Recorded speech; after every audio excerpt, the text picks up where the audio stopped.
स्थान प्रयोगशाला सहायक भर्ती 2025 की जीव विज्ञान की आज की क्लास में हम नीट AIPMT में पिछले 30 सालों में पूछे गए जो PYQ प्रश्न है उनमें से लैब असिस्टेंट के नए सिलेबस के अनुसार लैब असिस्टेंट 2025 में आने लायक जो PYQ प्रश्न है उनका समष्टि टॉपिक से संबंधित पार्ट 4 देखने वाले हैं।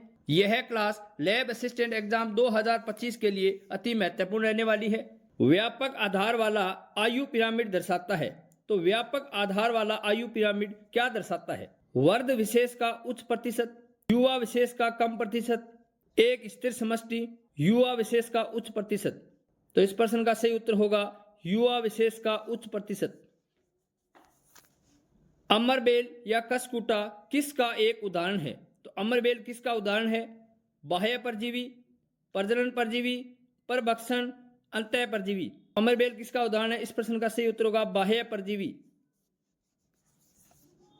लघुगणक समष्टि वर्दी किस समीकरण के द्वारा अभिव्यक्त होती है? लघुगणक समष्टि वर्दी मॉडल को किस समीकरण के द्वारा दर्शाया जाता है?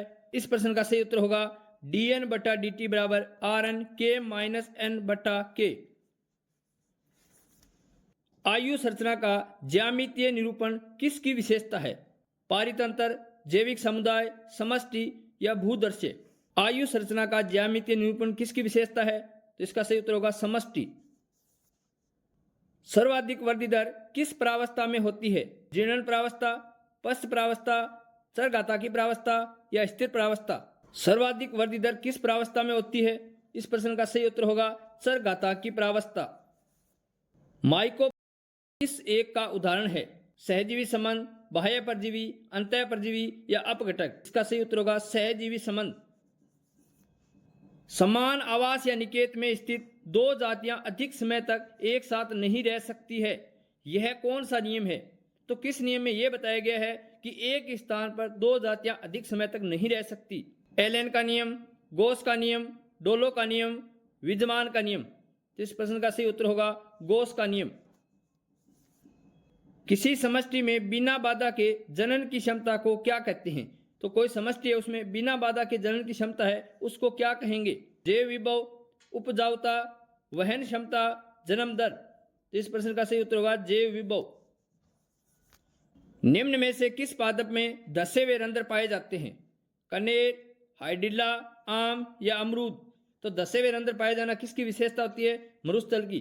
तो इस प्रश्न का सही उत्तर होगा कनेर। किसी प्रजाति की आबादी की प्रचुरता उसके आवास के भीतर कहलाती है।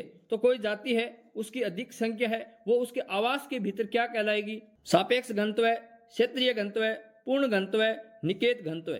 जो जाति जिस आवास स्थान में रहती है वह स्थान उसके लिए निकेत होता है। इस प्रश्न का सही उत्तर होगा निकेत घनत्व। दो जीवों का संबंध जब दोनों के लिए लाभदायक होता है तो वह क्या कहलाएगा?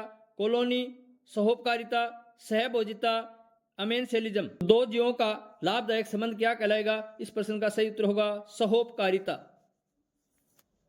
लाइकेन में शैवाल और कवक के बीच का संबंध है। तो लाइकेन में शैवाल और कवक के बीच का जो संबंध है वो क्या कहलाता है? सहजीविता, परजीविता, सहभोजिता, आद सहयोग। तो इस प्रश्न का सही उत्तर होगा सहजीविता। दो जीवों के मध्य का लाभदायक संबंध जो दोनों जीवों के लिए आवश्यक है कहलाता है। तो दो जीवों के मध्य का लाभदायक संबंध और जो दोनों के लिए ही आवश्यक है वह क्या कहलाएगा? सहोपकारिता या सहजीविता, सहभोजिता, स्पर्धा या ए और बी दोनों। तो इस प्रश्न का सही उत्तर होगा सहोपकारिता या सहजीविता।